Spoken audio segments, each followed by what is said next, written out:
भगवद गीता केवल धार्मिक ग्रंथ ही नहीं बल्कि हमारे जीवन का गहरा दर्शन भी माना जाता है। इसे पढ़ने से हमें हमारे जीवन के कर्तव्य, मन की स्थिति को अच्छे से समझा जाता है। गीता बताती है कि इंसान को केवल भौतिक सुखों के लिए नहीं बल्कि अपने कर्तव्य, आत्मिक विकास के लिए जन्म लेता है।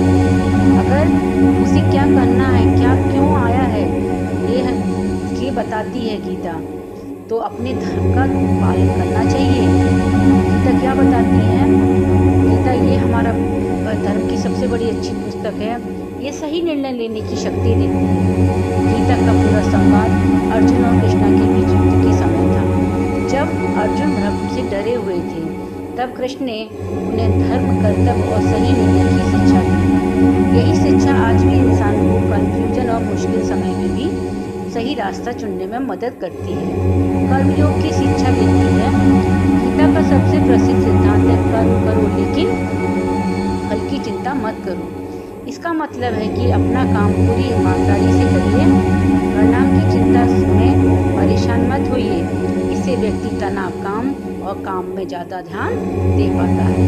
मन और भावनाओं पर नियंत्रण सिखाती है गीता।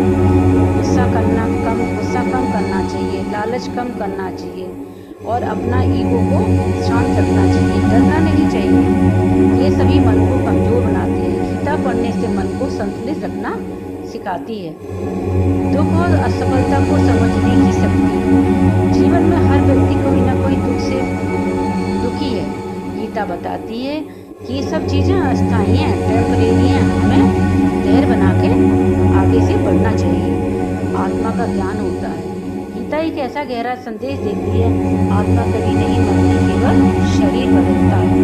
इससे इंसान का मृत्यु और हानि का डर कम होता है। जीवन को अच्छे से देखने की समझ मिलती है। गीता पढ़ने से एक तो मन में मानसिक रूप से शांति मिलती है, सही निर्णय लेना सीखता है, तनाव और डर कम होता है, जीवन का असली उद्देश्य समझाता है। गीता का सबसे शक्तिशाली श्लोक अध्याय नंबर 2 है, तुम्हारा अधिकार केवल कर्म करना है, इसका फल नहीं है। इसीलिए फल की चिंता मत करो, कर्म करो। इसका क्या संदेश है? काम पर ध्यान दीजिए, परिणाम तो अपने आप हो जाएगा। जितना अच्छा अपने कर्म पर ध्यान देंगे, अगर हमने फल पर फोकस किया, गीता कहती है, गीता में लिखा है, श्री कृष्ण जी कहते हैं अपने काम पर ध्यान दीजिए। आत्मा के बारे में सबसे बड़ा अच्छा श्लोक है, अध्याय नंबर 2 का श्लोक 20 अच्छा है। कहते हैं आत्मा कभी मरती नहीं है, ना ही जन्म लेती है। शरीर बदलता है लेकिन आत्मा हमेशा ही रहती है।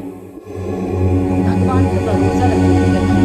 अध्याय 18 का श्लोक 66 में, सब चिंताएं छोड़ के भगवान पर भरोसा करो, ये तुम्हें सभी दुखों और पापों से मुक्त कर देंगे। गीता को अच्छा से ध्यान शांति से पढ़ना चाहिए। गीता हमें ये शिक्षा देती है कि जो हम इस जन्म में आए हैं, हमें धर्म के साथ काम करना चाहिए।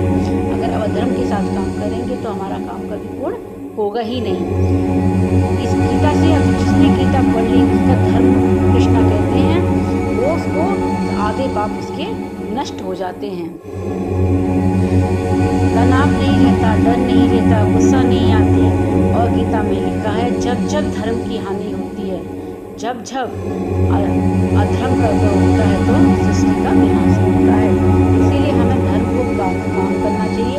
जो व्यक्ति अधर्म से काम करते हैं, वो उन्हें कभी सुख भी नहीं करता, उनका वंश भी आगे नहीं बढ़ता है।